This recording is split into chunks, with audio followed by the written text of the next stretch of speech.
Salam IT News, jumpa lagi di program berita kami, di mana hari ini kami akan berkongsi tentang epidemi Wuhan yang kini masih lagi serius. Sungguh pun begitu, pejabat komunis Cina pula telah mewujudkan propaganda bahawa epidemi tersebut sudah reda, di mana ia mengundang marah daripada pihak media di Cina ekoran info yang salah.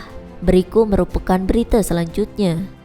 Informasi yang dikeluarkan oleh komunis Cina tersebut dilihat lebih mengakibatkan bencana kepada dunia. Baru-baru ini, media rasmi komunis Cina secara terbuka telah membuat propaganda bahawa situasi epidemik tersebut di Cina telah mulai reda. Hal tersebut mengundang rasa tidak puas hati oleh media-media di Cina, di mana mereka bersama-sama telah menyerang balik media komunis Cina dengan menerbitkan fakta sebenar tentang epidemik tersebut yang sebelumnya telah disembunyikan oleh pemerintah. Berdasarkan laporan NTD TV, sejak wabak corona itu mula menular, komunis Cina memilih untuk menyembunyikan kebenaran epidemi itu daripada pengetahuan rakyatnya. Bukan sahaja mengawal pendapat awam dan menyekat maklumat sebenar, kerajaan juga melancarkan propaganda bahawa wabak itu telah beransur kurang dan ia membuatkan kru media di Cina berasa marah. Seorang wartawan daripada media rasmi komunis Cina, Jacob Wang, memberitahu New York Times bahawa dia baru-baru ini menyaksikan laporan yang tersebar di internet bahawa kehidupan penduduk di Wuhan di mana wabak itu mula semakin baik. Tetapi dia tahu bahawa Wuhan masih lagi diancam wabak berkenaan. Orang ramai hanya menanti ajal dan saya sangat marah akan hal tersebut.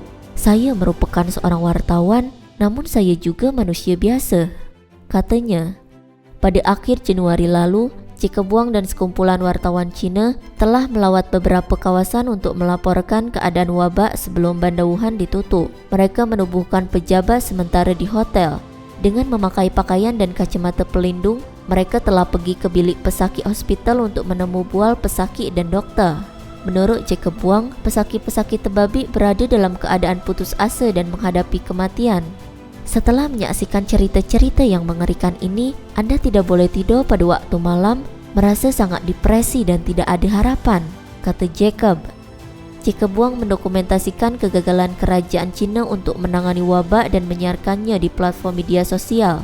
Bulan Februari, dia menulis sebuah artikel yang menyatakan bahawa di bawah kegagalan birokrasi, pesakit Wuhan berjuang untuk mendapatkan rawatan perubatan.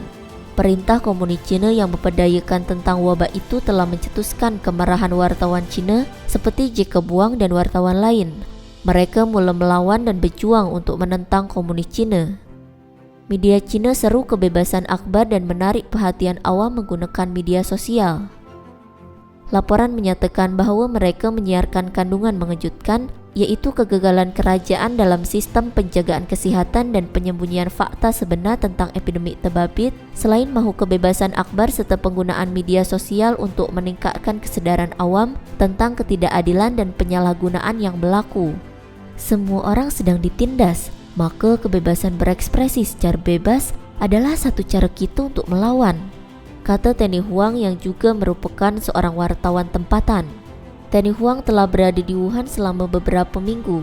Dia mengatakan bahawa apabila kawalan kerajaan terhadap kebebasan media menjadi semakin ketat, maka wartawan telah beralih ke platform media sosial dan alat lain untuk terus berkongsi laporan mereka. Fakta menjadi seperti kayu bakar, semakin ditambah maka semakin membara dan kuat nyalaan api akan berlaku, tambah Tenny lagi. Selain wartawan daripada media rasmi itu, terdapat beberapa lagi wartawan amatur yang juga mahu mengetahui tentang keadaan wabak setempat selepas bandar Wuhan ditutup. Fakta yang mereka laporkan mencetuskan kemarahan yang meluas dalam kalangan rakyat Cina. Setakat ini, terdapat 3 orang wartawan amatur yang telah hilang dan didiamkan.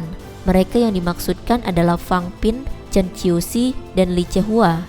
Mereka ini dikuatiri telah dilenyapkan selama-lamanya. Sementara itu, Li Taktong yang merupakan editor besar di Beijing telah menyatakan bahawa kawalan kerajaan terhadap ucapan bebas secara langsung telah merosakkan kepentingan dan kehidupan rakyat. Semua orang tahu bencana ini akan berlaku jika anda tidak memberitahu hal sebenarnya.